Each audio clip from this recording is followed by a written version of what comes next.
Assalamualaikum warahmatullahi wabarakatuh.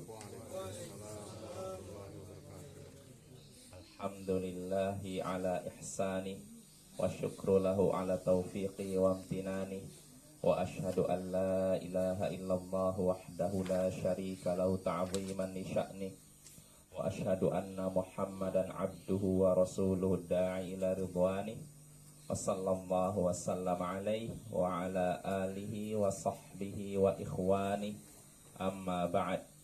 Ayyuhal ikhwa wal akhwat, a'azzani wa a'azzakumullah. Saudara-saudari yang semoga dimuliakan oleh Allah, kita lanjutkan kembali kajian kita di malam Kamis untuk mengkaji hadis-hadis Nabi sallallahu alaihi wasallam yang ada dalam kitab Arba'una Haditsan fit Tarbiyati wal Manhaj. 40 hadis dalam masalah pendidikan dan manhaj, karya Syekh Dr. Abdul Aziz As-Sadhan hafizahullah ta'ala. Ya, pada pertemuan sebelumnya kita masih di hadis ke-28. Ya, tinggal faedah terakhir ya, keburu habis. Ya, hadisnya hadis ke-28, hadis Muawiyah bahwasanya Rasulullah SAW bersabda, la tazalu ta'ifatun min ummati qa'imatan bi amrillah la yadurruhum man khadalahum wala man khalafahum hatta ya'tiya amrullahi wa hum zahiruna 'alan nas. Senantiasa ada sekelompok dari umatku yang menegakkan perintah Allah, tidak membahayakan mereka orang yang berusaha melantarkan mereka, orang yang berusaha membahayakan mereka, dan tidak juga membahayakan mereka orang yang berusaha menyelisih mereka, sampai datang perintah Allah dalam keadaan mereka unggul atas manusia. Nah, ini hadis ini sudah kita bahas faidah-faidahnya, dan kita terakhir sampai faidah yang paling terakhir. Sebelum terakhir sempat terputus, ya mungkin penting diulangi lagi biar kita ingat. Kata Syekh, wa fihi, dalam sabda dalam hadis ini terdapat kandungan anna ashabah hadhihi ta'ifati hum adran nasi bil bid'ah ilman wa ab'aduhum anha amalan wa ashadduhum minha hadaran wa tahdhiran liluzumihim lis-sunnah. Bahwasanya orang-orang yang ada dalam kelompok ini, kelompok apa maksudnya? Ya, tadi yang senantiasa ada sekelompok dari umatku yang menegakkan kebenaran, yang menegakkan perintah Allah, tidak membahayakan mereka orang yang berusaha mencelakakan mereka, melantarkan mereka, dan juga orang yang berusaha menyelisih mereka sampai datang perintah Allah, urusan Allah, dalam keadaan mereka unggul atas orang-orang. Nah, ini kan Nabi menyebutkan ada senantiasa sekelompok dari umatku, satu kelompok, ya, sekelompok dari umatku. Nah, kata Syekh bahwasanya orang-orang yang ada dalam kelompok ini, mereka adalah orang yang paling mengerti bid'ah dari sisi pengetahuan, dan orang yang paling jauh dari bid'ah dari sisi amalan. Mereka paling mengerti tentang bid'ah. Dari sisi pengetahuan mereka orang yang paling mengerti tentang bid'ah. Dan dari sisi praktek amalan mereka adalah orang yang paling jauh dari bid'ah. Ini, jadi Bapak-bapak, kalau kita mau termasuk orang yang diuji oleh Nabi dalam hadis tadi, maka hendaknya kita orang yang paling mengerti tentang bid'ah dan paling jauh dari bid'ah, dan wa asyadduhum minha hadaron wa tahdhiran, dan mereka juga adalah orang yang paling berhati-hati mewaspadai bid'ah, dan orang yang paling bersemangat dalam mentahdzir, memperingatkan umat dari bid'ah. Nah, ini kenapa? Liluzumihim lisunnah, karena mereka berpegang teguh pada sunnah. Nah, ini jadi kalau kita mau jadi termasuk kelompok yang disebutkan dalam hadis Nabi ini, maka hendaknya kita, kata Syekh, orang yang paling tahu tentang bid'ah. Jadi kita bisa tahu ini bid'ah atau tidak, bagaimana caranya? Belajar. Mau nggak mau ilmu, Bapak ya. Yaitu, terus kalau kita yang menjadi kelompok yang dipuji Nabi ini, hendaknya kita orang yang paling jauh dari bid'ah, tidak bergelimang dengan bid'ah, ya. Kecuali lain lagi kalau kita dalam kondisi darurat dan memang tidak bisa lari, mau tidak mau kita ya sedikit terkontaminasi. Ini lain lagi ya. Ya maksudnya ini kalau misalnya kita dalam kondisi bisa selamat 100%, hindar ya. Kita mereka ini kelompok yang dipuji Nabi ini adalah orang yang paling jauh dari bid'ah dari sisi amalan. Dan orang yang sangat berhati-hati, sangat waspada terhadap bid'ah. Dan orang yang bersemangat dalam tahdzir memperingatkan umat dari bid'ah. Maka Bapak, ketika membahas bid'ah, menyebutkan bahaya bid'ah, contoh-contoh bid'ah, ini bukan perbuatan yang tercela atau dianggap memecah belah umat. Justru kalau umat dibiarkan berbuat bid'ah, yang ada malah pecah belah. Ya tidak? Di zaman Nabi ada bid'ah? Tidak. Tidak ada. Zaman Abu Bakar? Tidak. Umar? Tidak. Utsman. Nah, ketika di zaman Ali mulai muncul bid'ah Khawarij, bid'ah Syiah, nanti disusul dengan bid'ah Murji'ah, bid'ah Jahmiyah, bid'ah udah umat akhirnya terpecah belah. Gara-gara bid'ah itulah berpecah belah. Kalau nggak ada bid'ah, selesai. Umat bersatu. Dan orang kalau sudah melakukan bid'ah sekali akan terus sama seperti maksiat, Bapak. Ketika satu maksiat tidak langsung dihentikan, nanti akan menyeret kita menuju maksiat yang berikutnya, bisa jadi yang lebih besar. Nah, begitu juga bid'ah. Bid'ah kecil kalau kita anggap biasa, lama-lama jadi besar. Maka masalah bid'ah itu masalah yang bukan masalah sepele. Itu masalah terkait agama, karena dengan adanya bid'ah akan merusak kemurnian Islam. Ya tidak? Nabi sudah mengajarkan begini, tiba-tiba ditambah di Islam, di otak-atik, sehingga akhirnya orang anggap inilah Islam. Orang yang datang belakang anggap inilah Islam, padahal itu bukan Islam. Bahaya tidak? Bahaya. Makanya Abu Idris Al-Khawlani pernah berkata, sungguh, ini seperti dalam kitab Al-I'tisam, sungguh seandainya aku menyaksikan di suatu masjid ada api yang membakar masjid, itu lebih ringan dibandingkan aku menyaksikan di suatu masjid ada bid'ah, tapi aku tidak sanggup menghilangkannya. Artinya perkara bid'ah itu bisa merusak akidah. Kalau api cuma merusak masjid kan? Ya tidak. Udah rusak masjidnya, bisa dibangun lagi tidak? Nah, tapi kalau orang sudah kena bid'ah, itu sulit Bapak, sulit untuk sembuh. Betul. Sulit untuk sembuh. Karena apa? Dia merasa dirinya benar. Kalau pelaku maksiat, di hati kecilnya, kamu berjudi begini, emang kamu yakin judi itu benar? Oh enggak lah. Dalam hatinya udah merasa saya itu salah. Cuma gimana, udah nikmat sih. Karena saya menang kan. Ya enggak? Ya, biar belum maksud gitu. Maka Ahlus Sunnah adalah orang yang semangat dalam menjauhi bid'ah dan memperingatkan umat dari bid'ah, ya. Tapi tentu saja dengan cara yang hikmah, ya, bertahap, tidak langsung terjang. Karena keumuman umat zaman sekarang, ya begitu Bapak, sudah bergelimang itu. Definisi bid'ah ini yang makruh kira-kira apa? Definisi bid'ah kalau diringkas ya dari definisi yang disebutkan Al-Hafidz Ibnu Hajar dalam Fathul Bari, kullu ma uhditsa fid din min ghairi dalil, gitu aja lah. Segala sesuatu yang diadakan dalam agama tanpa dalil, itu singkatnya. Segala sesuatu yang diadakan dalam agama tanpa dalil. Ini, jadi ada 3 syarat satu perbuatan dikatakan bid'ah. Pertama, segala sesuatu yang diadakan, baru maksudnya. Artinya kalau perbuatan tersebut tidak baru, sudah ada di zaman Rasulullah, tidak dikatakan bid'ah. Contohnya apa? Salat taraweh di masjid berjamaah. Ada tidak zaman Rasulullah? Ada, maka dikatakan bid'ah. Itu. Yang pertama, segala perbuatan baru yang diadakan. Kedua, dalam agama. Artinya kalau perbuatan baru itu dalam masalah dunia, maka nggak masalah. Kalau memang perbuatan baru ini ada manfaatnya, nggak masalah. Contohnya di zaman Rasulullah, para sahabat tidak makan beras. Iya tidak? Di Mekah makannya apa? Gandum, kurma, ya kan? Nah, ketika sahabat Nabi di zaman Umar ekspansi Islam sampai ke Syam, disitulah mereka menemukan beras. Oh gini ya, oh cara masaknya gini. Baru mereka makan nasi itu. Iya, nasi kebuli. Makanya orang Arab sekarang udah identik dengan nasi, udah biasa dengan nasi. Dulu mereka nggak biasa makan nasi, nggak ada nasi. Nah, berarti ini kan baru kan? Apakah bid'ah? Tidak, bid'ahnya dari sisi bahasa. Tapi kalau sisi agama nggak kita bahas. Kalau itu Ustaz, saya pernah dengar di videonya Das Atlantik, Iya, itu juga termasuk.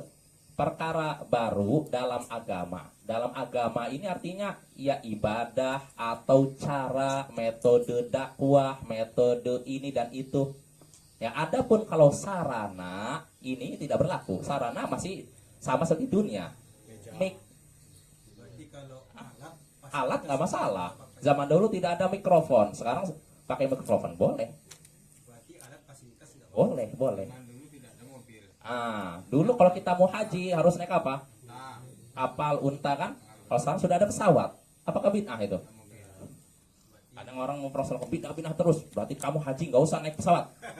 Ada yang marah begitu. Berarti dia pertama emosi ya. Harusnya segala satu kalau diskusi itu butuh tenang ya kan. Terus kedua, dudukkan dulu definisi bid'ah. Pengertian bid'ah itu apa sih? Nah, apakah semua yang baru itu bid'ah? Kalau maksudnya semua baru bid'ah, ya hampir semua kita di sini bid'ah kan? Kita aja bid'ah kan? Ya tidak. Kita kan baru kan? Ada zaman Rasulullah kita nih? Nggak ada. Itu yang bukan kita bahas. Yang kita bahas dalam masalah agama. Segala perbuatan baru yang diadakan dalam agama tanpa dalil. Ini yang ketiga, dalil. Kalau ada dalilnya tidak dikatakan bid'ah. Ya. Berarti Ustadz yang menyampaikan seperti itu belum paham berarti. Iya, nggak paham. Tapi kok diangkat jadi Ustadz? Itulah fenomena akhir zaman. Fenomena akhir zaman. Fenomena akhir zaman ya. Nanti diviralkan Pak sebenarnya jadi ustaz. Ya, artinya gitu Bapak ya. Kalau ada dalil tidak dikatakan bid'ah. Dan artinya gini, dalil ini artinya suatu perbuatan dikatakan tidak bid'ah karena ada dalil. Dalil ini kalau memang dipakai oleh salaf. Kalau tidak dipakai salaf itu menunjukkan itu bukan dalil. Contoh-contoh Bapak ya. Nggak apa-apa lah. Misalkan ini kan ilmu ya, seperti perayaan hari kelahiran itu. Ya. Hari kelahiran tokoh yang ini, yang dihormati dalam masa agama.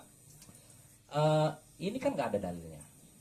Baru, pertama baru, tidak pernah ada di zaman Rasulullah, tidak ada zaman sahabat, khulafaur rasyidin, 4 imam madzhab nggak ada. Ya. Terus kedua, itu dalam masalah agama tidak? Agama kan? Agama ya. Ya kan? Agama. Itu udah jelas tuh. Tuh definisi bid'ah. Terus kedua, tanpa dalil. Dan itu nggak ada dalilnya.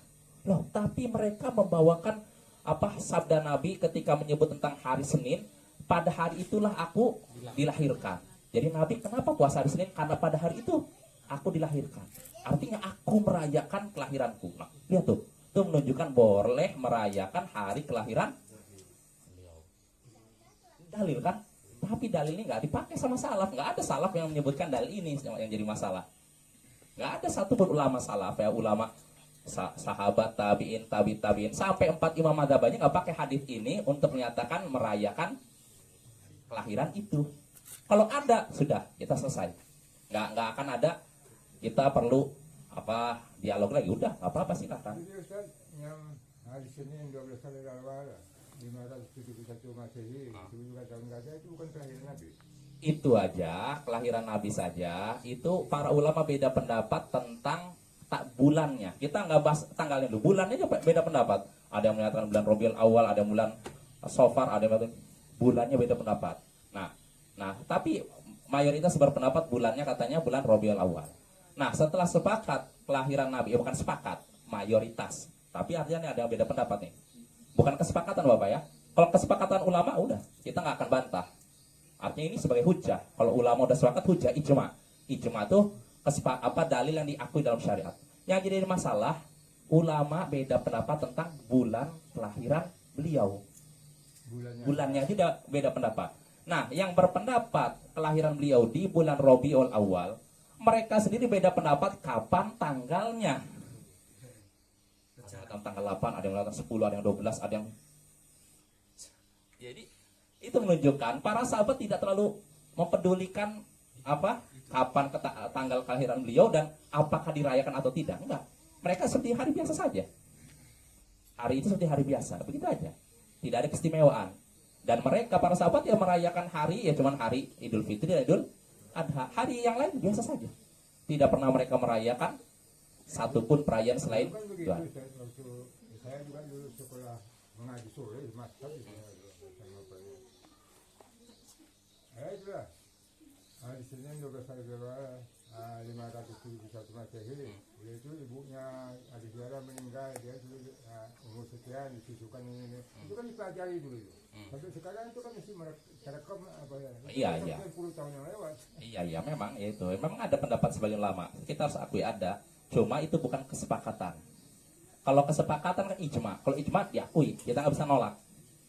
Kalau artinya suatu perkara udah disepakati para ulama nggak bisa nolak. Nah, cuma yang jadi masalah ini nggak ada kesepakatan para ulama. Sedangkan Nabi sendiri nggak pernah merayakan hari lahirnya. Itu udah jelas.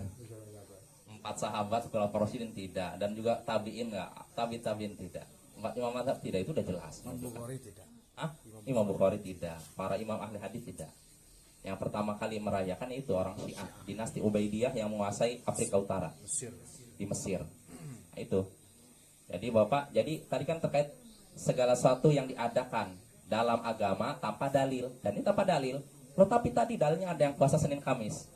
Itu lihat, Nabi merayakan kelahiran beliau dengan puasa.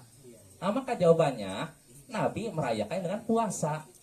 Kamu apa? Kan dibanding gitu kan. Pertama. Kedua, gak ada dari kalangan ulama salaf, sahabat Nabi, tabiin dan tabiin membawakan hadis tadi untuk menyatakan disyariatkan merayakan. Itu gak ada. Sebagaimana bisa kamu menyatakan hadis ini menunjukkan demikian? Nah, itu Bapak. Jelas? Jelas tidak? Artinya begini ya.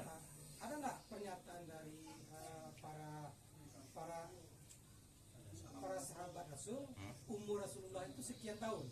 Ada nggak yang menyatakan? Kalau itu para ulama bisa dibilang ya mereka menyatakan usia beliau itu meninggal sekitar 63. 63 tahun. Betul. Itu nggak ada, setahu saya nggak ada perbedaan pendapat dalam masalah itu. 63 tahun berapa bulannya ada nggak? Ada jelaskan. Berarti kalau ada, berarti kan bisa kita hitung. Nah, itulah dalam arti kalau rumus Iya, matematikanya ya. iya, tapi itu pun nggak disepakati juga. Jadi 63 tahun lewat berapa bulan atau tidak, beda pendapat. Karena apa mereka beda pendapat? Karena mereka juga beda pendapat di bulan apa beliau lahir. Makanya mereka nggak bisa memastikan Rasulullah wafat di usia berapa, tahun berapa, bulan berapa, nggak tahu mereka. Sampai tahun aja. Iya, cuma tahun aja. Tapi masih usia beliau ketika meninggal berapa, nggak bisa memastikan. Karena mereka tidak tahu kapan beliau lahir. Memastikan nggak bisa. Kalau memperkirakan bisa. Ya. Tapi kalau memastikan mereka nggak tahu. Jadi kalau keumuman di beberapa tempat seperti di Indonesia, di beberapa negara Asia Tenggara dan beberapa daerah 12 Rabiul Awal katanya. Tapi kalau ngeliat pendapat ulama lain nggak ada yang berpendapat 8, ada yang mengatakan jadi beda pendapat. Bahkan saya kemarin lihat nggak sengaja di Google, nggak sengaja lagi hari apa tiba-tiba nemukan artikel ada seorang tokoh dari Muhammadiyah kalau nggak salah di daerah mana, beliau meneliti kelahiran Nabi lewat ilmu falak atau apa namanya, yang perhitungan itu senada apa namanya? Hisab atau apa ya istilahnya. Jadi beliau memperhitungkan lewat mungkin perhitungan bulan atau gimana, menyimpulkan bahwa tanggal kelahiran Nabi bukan tanggal 12 Rabiul Awal. Jadi kesimpulannya bukan tanggal 12 Rabiul Awal, yang mana biasanya di hari itu kebanyakan sebagian umat Islam merayakannya. Jadi beliau menyimpulkan bukan tanggal 12 Rabiul Awal katanya. Nah itu Bapak. Jadi kan hari lahirnya tanggal lahirnya aja beda, bulannya aja beda pendapat, apalagi tanggal lahirnya. Yang disepakati beliau lahir di hari Senin itu saja, di tahun gajah, itu selesai. Tapi kalau bulannya, tanggalnya tidak disepakati. Pasti ada Pak, saya dengar Ustaz, Arab Saudi merayakan juga. Nggak ada. Itu hoak gitu. Yang cuman sayangnya, iya, cuman yang sayangnya yang gembar-gemborkan ini orang yang dianggap dai pula. Maksudnya dia nggak malu ketika ngomong sekarang Arab Saudi sudah merayakan, padahal nggak merayakan. Arab Saudi sekarang udah mempersiapkan untuk menyambut. Kalau maksudnya orang Syiah yang di Arab Saudi, iya betul. Saya punya dosen pernah di pernah belajar kuliah di Arab Saudi S2. Jadi beliau bercerita, jadi orang Syiah ketika hari Maulid Nabi itu mereka merayakan. Tapi nggak bisa di tempat umum, cuma di komunitas mereka aja, di rumah-rumah mereka. Dan kalau mereka merayakan itu, makanannya luar biasa itu. Benar-benar bisa bikin kita mabuk, masih kenyang, istimewa. Ya. Itu memang kalau orang Syiah betul. Tapi kalau maksudnya pemerintah Saudi mengadakan, tidak. Sampai detik ini tidak. Yang paling anti Pak. Langsung apa ya? Ya jadi itu, jadi kesimpulannya definisi bid'ah tadi kan tanyakan perbuatan baru yang diadakan dalam agama tanpa dalil. Nah, kalau ada dalil tidak dikatakan bid'ah. Tapi sekali lagi dalil ini harus dalil yang dipakai salaf. Kalau salaf sendiri tidak pakai nggak dianggap. Itu aja. Jelas Bapak ya? Ya. Adakah Imam Syafi'i merayakan hari kelahiran Nabi juga? Oh nggak ada lah. Nggak ada lah. 4 mazhab tidak. Imam Abu Hanifah tidak merayakan, Imam Malik, Ahmad, Syafi'i tidak. Daerah pengikut Imam Syafi'i merayakan. Ya itu Bapak ya. Kita lanjut ya. Jadi sekali lagi Ahlus Sunnah adalah orang yang paling menjauhi bid'ah dari sisi pengetahuan. Paling mengetahui bid'ah dari sisi pengetahuan dan paling menjauhi bid'ah dari sisi amalan, dan orang semangat untuk mewaspadai bid'ah dan semangat memperingatkan umat dari bid'ah karena mereka berpegang teguh pada sunnah. Imam Ahmad rahimahullah, semoga Allah merahmatinya, berkata, ma'a'lamun nasa fi zamanin ahwaju minhum ila talabil hadith min hadha zaman. Aku tidak mengetahui suatu zaman di mana orang-orang lebih membutuhkan hadis, lebih butuh untuk cari hadis daripada zaman ini. Ini perkataan yang bagus dari Imam Ahmad. Aku tidak mengetahui orang-orang di suatu zaman yang lebih membutuhkan hadis dibandingkan zaman ini. Artinya di zaman beliau, ini orang sangat butuh hadis. Di zaman siapa? Imam Ahmad. Ditanyakan, limada? Kenapa wahai Imam Ahmad? Kata Imam Ahmad kan, aku tidak mengetahui suatu zaman di mana orang-orang lebih membutuhkan hadis daripada zaman ini. Kenapa begitu? Zaharat bid'aun. Karena sudah tampak bid'ah. Di zaman siapa ini? Imam Ahmad. Bayangkan, di generasi dekat dengan tabi'in, masih dekat masa kenabian kan? Itu sudah muncul bid'ah. Kata beliau, kenapa zaman sekarang lebih butuh orang-orang untuk mencari hadis? Karena sudah tampak bid'ah. Faman lam yakun indahu hadis waqa'a biha. Siapa yang tidak punya hadis akan terjatuh pada. Nah, ini intinya Bapak. Kalau seorang sudah jauh dari hadis, terjatuh dalam itu. Pasti. Ya, kalau orang sudah meninggalkan satu sunnah, terjatuh dalam itu. Makanya ini pentingnya belajar hadis, Bapak ya. Dengan belajar hadis itu kita terhindar dari itu semua. Saya teringat cerita seorang ustadz dulu, udah sekitar 20 tahun lalu, udah lama sekali saya. 20 tahun, lebih 20 tahun. Pertama kali saya ngaji istilahnya. Cerita bahwa Syekh Muhammad Al-Amin Asy-Syanqiti. Beliau adalah ulama dari Mauritania. Mauritania tentu saja akidah yang tersebar situ mirip kayak di Indonesia. Akidah Asy'ariyah. Nah, beliau adalah orang pandai berdebat. Debat menggunakan ini logika. Nah, ketika beliau nyampe ke Saudi, beliau kan pindah ke Saudi tinggalnya kan, tinggal situ, belajar situ, berdebat dengan para ulama Saudi itu kan. Nah, para ulama Saudi luar biasa ini, dia jago dalam dalam jidal, perdebatan dengan menggunakan logika. Namun apa yang dilakukan para ulama Saudi, ketika dia menyebutkan akal, para ulama Saudi, seorang ulama menyebutkan hadis, dia menyebutkan akal, menyebutkan hadis, hadis, sehingga akhirnya kok dari tadi ibaratnya gini, saya ngomong pakai logika, ini pakai hadis, berarti selama ini pegangan saya apa? Jelas Bapak ya? Dari situlah dia tobat akhirnya Syekh Muhammad Al-Amin Asy-Syanqiti. Sehingga akhirnya beliau di kemudian hari menjadi ulama yang dihormati di Arab Saudi. Beliau asalnya dari Mauritania, Afrika Utara, ujung barat Afrika sana itu. Pindah ke Madinah, lalu belajar di Madinah, akhirnya jadi ulama besar di Madinah. Ya, tadinya beliau akidahnya begitu, tapi setelah berdebat, itu. Karena apa? Mereka orang-orang Mu'tazilah, Jahmiyah, Asy'ariyah, mereka lebih mengedepankan ini. Bagaimana kamu itu? Tapi secara akal itu nggak mungkin. Nah, dibantah dengan hadis. Bantah lagi hadis. Ngomong debat lagi hadis. Akhirnya setelah banyak hadis, sadar juga akhirnya. Akhirnya jadi dapat hidayah. Ya itu Bapak, itu menunjukkan kalau orang dekat dengan hadis, mau pelajari hadis, insya Allah tidak akan terjatuh dalam bid'ah. Tapi kalau sudah jauh dari hadis, jauh dari sunnah Nabi, sangat besar kemungkinan. Nah, itu Bapak ya. Saya mengenai bid'ah ini, kan tadi saya dapat pemahaman mengenai alat fasilitas. Jadi kalau kita berzikir kan hitungannya kalau pakai di HP juga kan ada hitungannya 1 sampai 33. Tasbih juga ada, jadi nggak apa-apa berarti. Ya itu boleh, alat, itu kan alat. dengan syarat tidak meyakini keutamaan tertentu. Lain lagi kalau misalkan seorang anggap tasbih Bapak ya, ini kan permasalahan tasbih ya, mungkin sama dengan tasbih kan.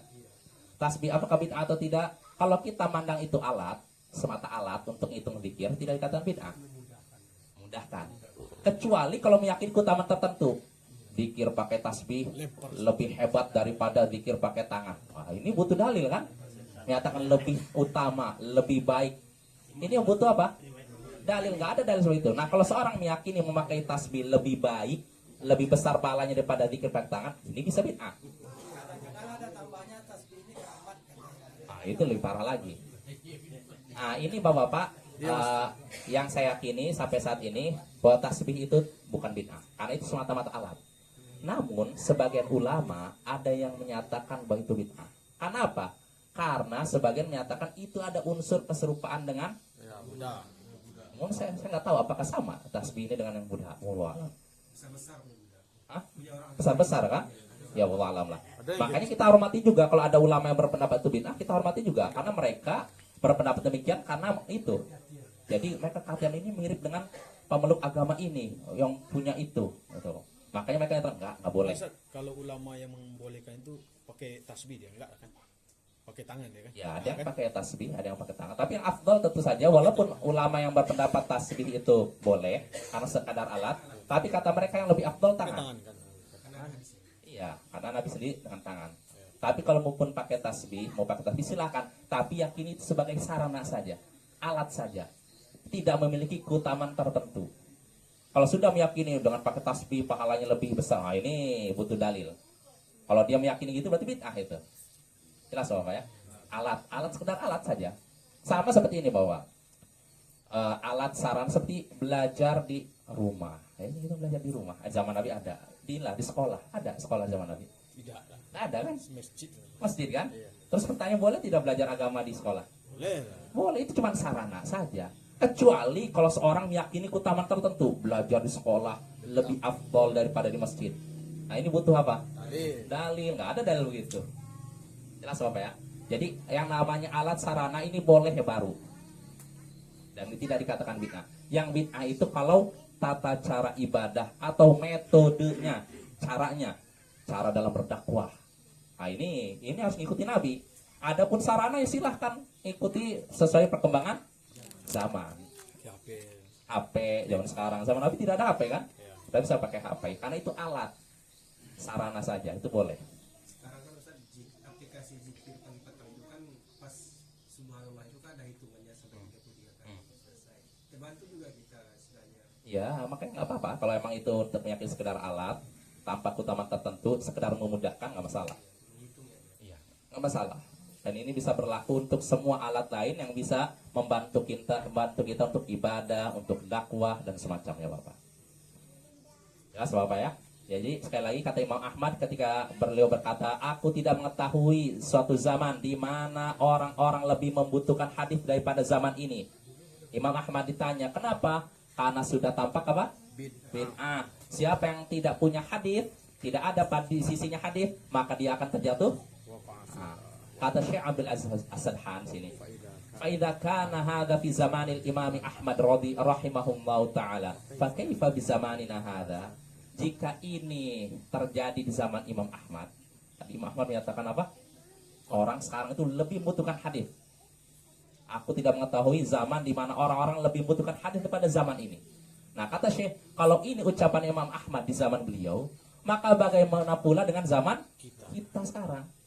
Di zaman Imam Ahmad orang sangat membutuhkan hadis.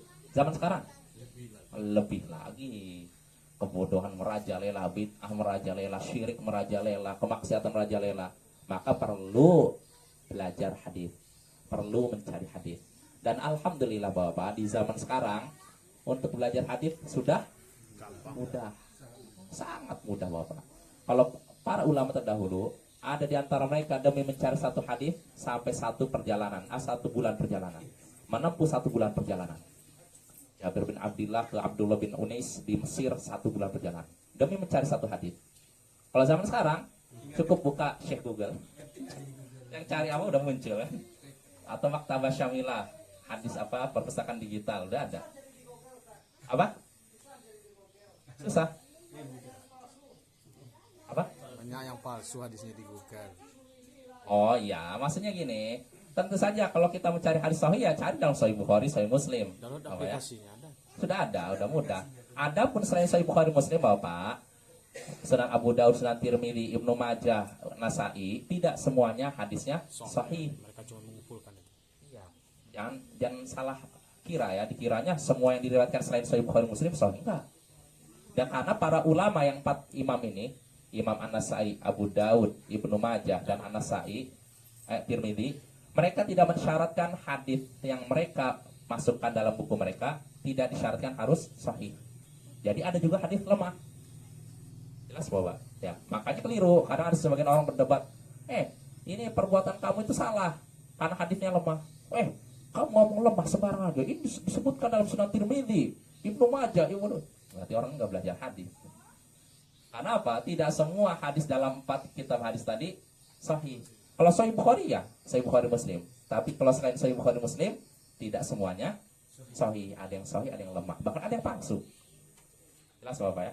Maka tinggal kalau kita mau tahu sahihnya, kita lihat penelitian para ulama ahli hadis setelahnya. Ya, para ulama udah banyak. Dari zaman setelahnya para Al-Hafidz Ibnu Hajar, terus Imam Ibnu Rajab Al-Hambali, terus sampai zaman sekarang Syekh Al-Albani, Syekh Muqbil bin Hadi Al-Wadi. Mereka semua punya jasa meneliti hadis-hadis yang ada dalam kitab selain Sahih Bukhari, Muslim. Dalam Sunan Abu Daud diteliti, dipilah mana yang hadis sahih, mana yang lemah. Udah Allah permudah Bapak. Maka nggak ada alasan orang zaman sekarang tidak belajar hadis karena tidak tidak ada guru katanya. Udah ada gampang. Kira-kira Ustaz, ada nggak potensi hadis ini istilahnya ditipu, diselewengkan orang? Ada. Misalnya dia nulis ini tulisan sendiri, ini hadis dari Bukhari Muslim. Pernah saya jumpai Dalam bahasa Indonesia. Iya, kalau bahasa Indonesia mungkin. Pernah saya jumpai, saya baca, kamu ngawur, jangan bohong, saya bilang gitu. Ini kayak Banyak Bapak. pernah saya dengar hadis kayak gitu. Banyak Bapak. Saya pernah dikirimi oleh sepupu saya. Katanya ini ada hadis dalam Sahih Bukhari, Muslim yang membolehkan tahlilan. Mana, dari mana? Saya lihat hadisnya, dia dingirimnya terjemahan. Terjemahan ini gimana? Saya belum pernah lihat kan. Dan itu palsu.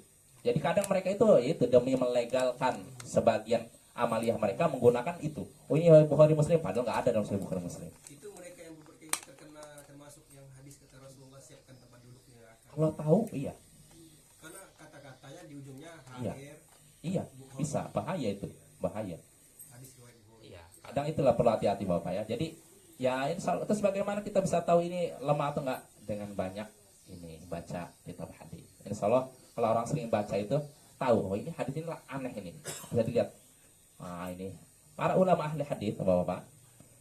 Mereka itu karena seringnya mereka meneliti hadis, baru melihat satu hadis, misalkan Anda lihat ini hadisnya sahih atau lemah.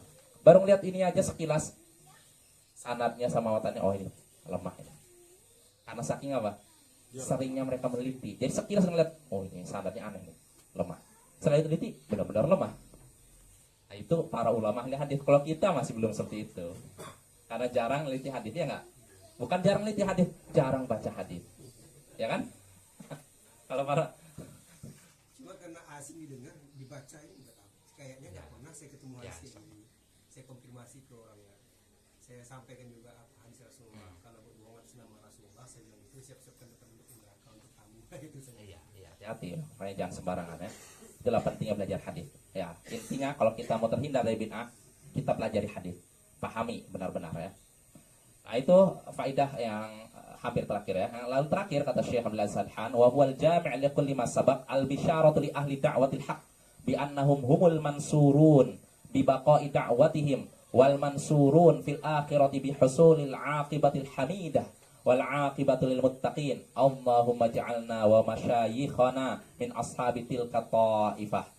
Lalu faedah berikutnya dari hadis ini yang terakhir, dan ini adalah kesimpulan bisa dibilang dari semua yang sudah disampaikan. Apa itu? Kabar gembira bagi orang-orang yang mengikuti dakwah yang benar. Ya. Apa kabar gembiranya? Bahwasanya mereka akan ditolong di dunia dengan apa? Dikekalkan dakwah mereka, dan ditolong juga di akhirat dengan mendapatkan kesudahan yang baik, yang terpuji. Wal aqibatu lil muttaqin. Allah katakan kesudahan yang baiklah bagi orang yang bertakwa. Nah, ini orang yang mengikuti dakwah yang benar. Mereka akan ditolong di dunia dan di akhirat. Di dunia dengan apa caranya? Dakwahnya dikekalkan. Artinya tidak musnah. Apa tidak musnah? Tidak punah. Dakwah yang benar tidak akan punah. Tapi kalau dakwah yang batil pasti punah. Jelas Bapak? Contohnya apa? Yang udah punah. Di antara sekte-sekte sesat yang udah punah, contohnya apa? Zaidiyah. Zaidiyah sekarang udah punah Bapak. Zaidiyah, Syiah yang lebih dekat dengan Al-Sunnah udah punah. Syiah yang ada di Yaman kan Zaidiyah katanya. Itu bukan Zaidiyah lagi. Karena kalau Zaidiyah itu mereka tidak mengkafirkan sahabat Nabi. Mereka cuma berpendapat Ali bin Abi Thalib lebih Unggul. lebih hebat atau lebih mulia daripada Abu Bakar, Umar dan Utsman. Tapi kalau Syiah yang di Iran, Syiah 12 imam, mereka menyatakan Abu Bakar, Umar, Utsman kafir. Ali lah yang pantas jadi khalifah. Mereka semua tidak pantas jadi khalifah dan kafir. Nah, Zaidiyah berpendapat bahwa kepemimpinan Abu Bakar, Umar, Utsman itu sah. Mereka adalah sahabat yang mulia, tapi dalam hal keutamaan yang lebih utama adalah Ali. Ini keyakinan Zaidiyah Bapak. Namun di zaman sekarang sudah tidak ada. Di Yaman yang katanya Zaidiyah nggak seperti itu. Orang-orang Houthi yang memberontak kepada pemerintah Yaman itu, ada di antara mereka yang tertangkap ditanya, apa pendapat tentang Abu Bakar? Kafir, kata dia. Kalau memang dia Zaidiyah nggak mungkin seperti itu. Zaidiyah meyakini, Abu Bakar sahabat yang mulia, dia ini. Nah, itu menunjukkan kalau dakwah yang tidak di atas jalan yang benar pasti akan hilang. Ya. Walaupun asalnya banyak, orangnya banyak, pengikutnya banyak, itu seperti buih di lautan aja. Jadi istilahnya kuantitas saja mereka. Sekedar mengumpulkan massa udah selesai. Tapi kalau Ahlus Sunnah nggak begitu. Nggak cuman mengumpulkan massa Bapak ya. Artinya benar-benar belajar, ya ngaji istilahnya. Jelas Bapak ya. Jadi itu kabar gembira bagi orang-orang mengikuti dakwah yang benar, bahwasanya mereka akan ditolong di dunia dengan dikekalkan dakwah mereka, dan mereka juga ditolong di akhirat dengan mendapatkan akibat yang terpuji, ya, akibat kesudahan yang baik. Allah, lalu Syekh berdoa di sini. Allahumma ja'alna wa masyayikhana min ashabi tilka ta'ifah. Ya Allah, jadikanlah kami dan guru-guru kami termasuk kelompok itu. Kelompok apa maksudnya? Nah, golongan yang ditolong tadi itu, yaitu Ahlus Sunnah wal Jamaah. Jelas Bapak? Habis waktunya. Tinggal 2 menit lagi. 2 menit. 9 lagi. Menit lagi. Oh ya, udah cukup Bapak ya. Kalau pada pertemuan berikutnya kita lanjut hadis baru, hadis ke-29. Subhanakallahumma wa bihamdik, asyhadu an la ilaha illa anta, astaghfiruka wa atubu ilaik. Assalamualaikum warahmatullahi wabarakatuh.